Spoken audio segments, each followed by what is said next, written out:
नमस्कार साथियों, स्वागत है आप सभी का अंकित इंस्पायर्स इंडिया पर। मैं हूं अंकित अवस्थी। पिछले कुछ दिनों में आप भारत का बजट पेश हुआ, भारत यूएस की डील साइन हुई, इन सब में व्यस्त थे। इस बीच में पाकिस्तान बेबस होता जा रहा था, उसकी खबर आप तक पहुंचाने में थोड़ी देरी हो गई। लेकिन आज खबर लेकर आने का रीजन है क्योंकि पाकिस्तान के रक्षा मंत्री ख्वाजा आसिफ का एक बयान इस समय मीडिया में वायरल है और वो संसद में बयान देते हुए पाए गए हैं कि हम लोग फिजिकली हैंडीकैप हो गए हैं, यानी कि दिव्यांग बन गए हैं ये शारीरिक रूप से। कारण ये है कि ये बलूचिस्तान लिबरेशन आर्मी के सामने कुछ कर नहीं पा रहे हैं। इनका ये बयान इस समय देश की सुर्खी है। ऐसा क्या हुआ? असल मायने में आज से 3 दिन पहले, लगभग 31 जनवरी की शाम की बात है, बलूचिस्तान की लिबरेशन आर्मी ने, उनके लड़ाकों ने पाकिस्तान में कई ठिकानों पर एक साथ सिलसिलेवार हमले किए, जिसके चलते चाइना ने खुद सिक्योरिटी डिमांड कर ली। चाइना सिक्योरिटी क्या डिमांड कर रहा है? क्योंकि चाइना का बलूचिस्तान के अंदर काफी बड़ा investment China Pakistan economic corridor के नाम पर लगा हुआ है। हालात ये हुई कि जो तस्वीरें हैं वो बयान करती हैं कि हमला बहुत भीषण था। चाइनीज लोग डर गए कि भाई सुनो, हम यहां पर काम नहीं कर पाएंगे। अगर पाकिस्तान हमें सुरक्षा गारंटी नहीं दे पाएगा तो हम अपने लोगों को यहां से निकाल कर ले जाएंगे। तस्वीरें चीख चीख कर बता रही हैं कि बहुत ही जबरदस्त कोई आतंकी हमला हुआ था। कहां पर हुआ था? बलूचिस्तान में। बलूचिस्तान पाकिस्तान का लगभग 40% क्षेत्रफल कवर करता है। पाकिस्तान का सबसे बड़ा क्षेत्रफल के हिसाब से राज्य है। ईरान अफगानिस्तान से बॉर्डर साझा करता है और इसी बलूचिस्तान में सबसे ज्यादा मिनरल्स पाए जाते हैं। ये वही बलूचिस्तान है जिसके अंदर ही ग्वादार पोर्ट को Pakistan China Pakistan economic corridor के नाम पर बना रहा है।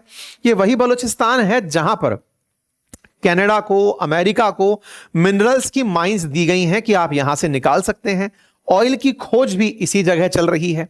पाकिस्तान की आबादी यहां पर 12.34 मिलियन रहती है, लगभग 1.25 करोड़ लोग रहते हैं इतने बड़े क्षेत्रफल में। और ऐसे में लगभग इतना बड़ा क्षेत्रफल, 1,34,000 किलोमीटर स्क्वायर का क्षेत्रफल जो है, मीटर स्क्वायर माइल स्क्वायर का जो क्षेत्रफल है, इसमें इतनी कम आबादी। अब आप पूछेंगे कि इतने बड़े क्षेत्रफल में 1.25 करोड़ लोग, तो इसका मतलब पॉपुलेशन डेंसिटी बहुत कम है। पॉपुलेशन डेंसिटी बहुत कम है, यही पाकिस्तान की फौज की सबसे बड़ी दिक्कत है। वो समझ ही नहीं पाते किस किस के पीछे कितने लोग खड़ा करें।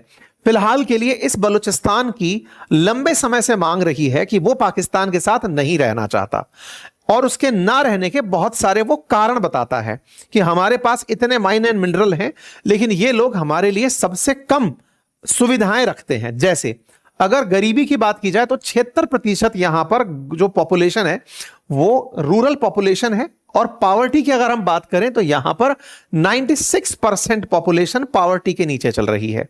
ऐसे अगर शिक्षा की बात करें तो एजुकेशन 26% ही है। हेल्थ केयर की अगर हम बात करें तो हाईएस्ट इन्फेंट मॉर्टेलिटी, मतलब बच्चों की बचपन में ही मौत होने का जो सबसे ज्यादा नंबर है वो बलूचिस्तान में ही है, पाकिस्तान के भीतर। इंफ्रास्ट्रक्चर और कनेक्टिविटी की बात करें तो पाकिस्तान की सबसे कम रोड डेंसिटी यहां पर है। और मार्केट और हेल्थ केयर की तो बात ही मत पूछिए।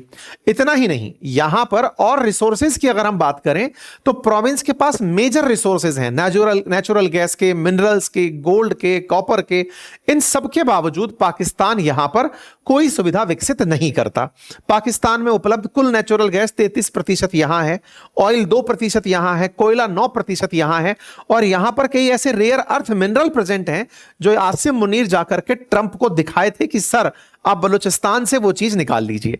ये लोग जब गए, क्योंकि पाकिस्तान के जब खुद रक्षा मंत्री ये बोल रहे हैं कि हमसे बलूचिस्तान नहीं संभल रहा, बलोच लिबरेशन आर्मी के जो लड़ाके हैं वो पाकिस्तान की सेना को थकाए हुए हैं, ऐसे में इन लोगों ने वहां जाकर अमेरिका की मदद मांग ली।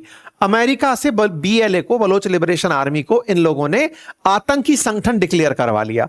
आतंकी संगठन डिक्लेयर करवा के कहा कि सर अगर आप उनको हैंडल कर गए तो फिर ये मिनरल आपके, आप निकालो मिनरल्स को और हम तो कमीशन खा के जिंदा रह लेंगे। तो ट्रंप को यह ऑफर पसंद आया। उन्होंने कहा ठीक है, चाइना भी काम कर रहा है और हम भी काम करेंगे।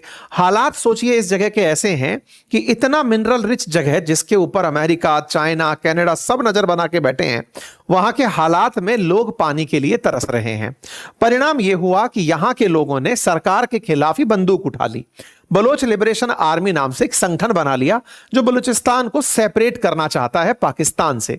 वो नहीं चाहता कि वो पाकिस्तान के साथ रहे।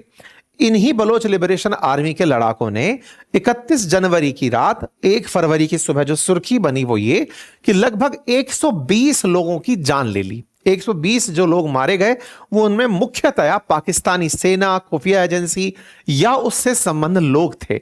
उन लोगों को मारने के लिए बीएलए के लड़ाकों ने सुसाइड बॉम्बिंग तक का उपयोग किया। 14 शहरों में एक साथ हमला बोल दिया, जिसमें पाकिस्तान के अधिकारी कह रहे हैं कि 50 लोग मारे गए। वहीं बलूचिस्तान का मानना है, बीएलए का मानना है कि उन्होंने लगभग 125 लोगों की जान ली। बदले में पाकिस्तान की सेना अगले दिन उन्हें खात्मा करने के लिए जब उतरी तो उनका कहना है कि उन्होंने 145 बलोच लिबरेशन आर्मी के लड़ाकों को मारा। कुछ इस प्रकार से यहां पर आतंकी हमले हुए। आतंकी हमले पाकिस्तान की नजर में थे और बीएलए की नजर में यह स्वतंत्रता संग्राम था। ऐसे में यहां के बहुत सारे दुकान, शॉपिंग कॉम्प्लेक्सेस, अस्पताल, पुलिस स्टेशन, उन्हें बीएलए के लड़ाकों के द्वारा कंट्रोल में ले लिया गया। जानकारी में कुछ ऐसे सीन भी बाहर निकल कर आए जहां पर महिलाएं आत्मघाती बम पहन करके लड़ने के लिए पहुंची थी और लोगों ने खुद को उड़ा लिया पाकिस्तान की सेना को हटाने के लिए। इससे यह समझ में आता है कि यह एक कोऑर्डिनेटेड अटैक था और इस कोऑर्डिनेटेड अटैक में उन लोगों के मन में पाकिस्तान के खिलाफ जो नफरत है वो दुनिया के सामने जाहिर करने का प्रयास था कि हम इनके साथ नहीं रहना चाहते, क्योंकि ये लोग हमारे संसाधनों का शोषण करते हैं, महिलाओं के साथ, बच्चियों के साथ अत्याचार करते हैं। पाकिस्तान की सेना उनके साथ में व्यवहार सही नहीं रखती। इसका परिणाम यह है कि वो लोग इनके साथ रहना ही नहीं चाहते और अपने आप को सेपरेट रखना चाहते हैं। इस जगह के जो मुख्यमंत्री हैं सरफराज बुगती, उनका कहना था कि 145 आतंकियों के शव अब हमारे पास हैं और हमने ये काम कर दिया है। बीएलए का कहना है कि हमने अपनी तरफ से 84 से ज्यादा तो जवान मार दिए हैं और इस काम को चलाने के लिए उन्होंने तस्वीरें जारी करके दिखाई कि हमने कैसे दुकानों पर कंट्रोल किया, कैसे अस्पतालों पर, कैसे पुलिस स्टेशन पर कंट्रोल किया। तमाम मीडिया फुटेजेस बाहर निकलकर आना शुरू हुई।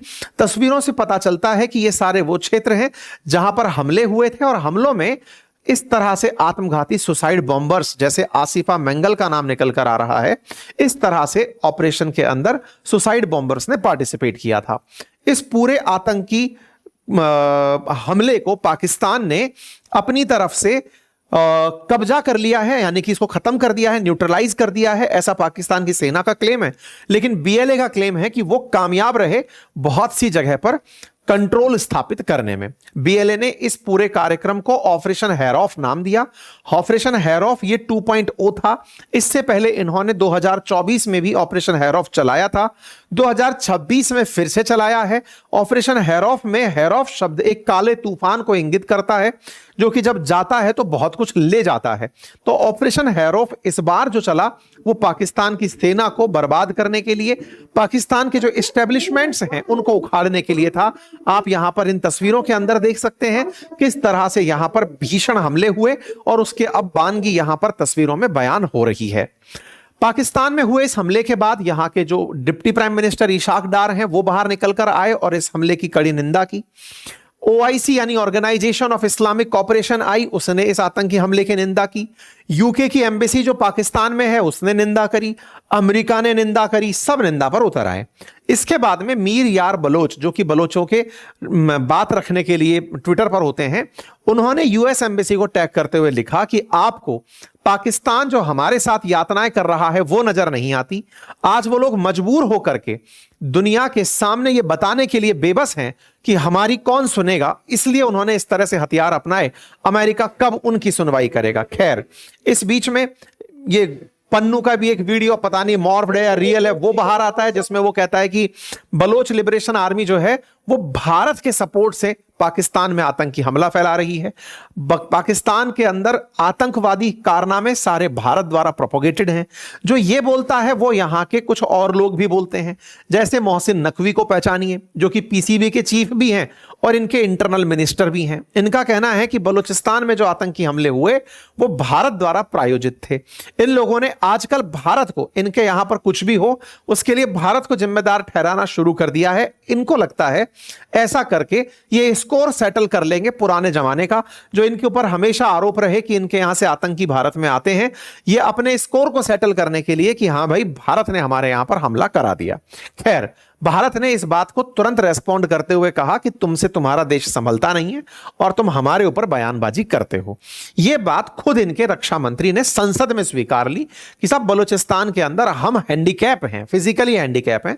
संसद में बयान देते हुए इन्होंने कहा कि वो एक इतना बड़ा क्षेत्र है और वहां की जो रिबेल पॉपुलेशन है उसे कंट्रोल कर पाना हमारे लिए बहुत मुश्किल है।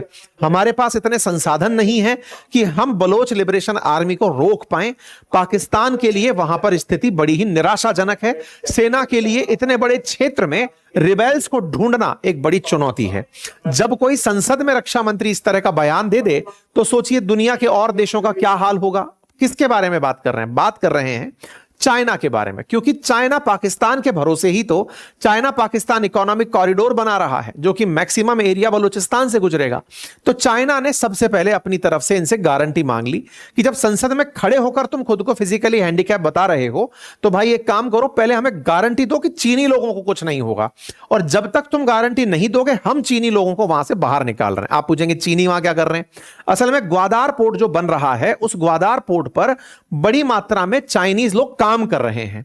ऐसे में उन्हें बड़ी चिंता इस बात की है कि कहीं उन चीनियों का अपहरण ना हो जाए और उन्हें ढूंढ ढूंढ कर ना मारना शुरू हो जाए। ऐसे चीनियों को वहां से हटा लिया गया है और हटाकर पाकिस्तान से मांगा गया है कि भैया आप सुरक्षा की गारंटी दे पाओ तब हम अपना काम यहां पर दोबारा से शुरू करें। कुल मिलाकर पाकिस्तान की जो इंटरनल प्रॉब्लम्स हैं उन्हें उसने भारत पर डालकर फिलहाल अपनी जनता की नजर में तो साफ स्वीकार लिया है, लेकिन हां जो बात थी वो सबके सामने निकल कर आई जब रक्षा मंत्री का बयान पूरी दुनिया के सामने आया और खुद चाइना उनके ऊपर ट्रस्ट की स्थिति में बैक कर गया। जो भी है, पाकिस्तान के हालात उसे दुनिया भर की बाकी पॉलिटिक्स में फंसने से बेहतर है पहले अपनी स्थितियों को संभाले।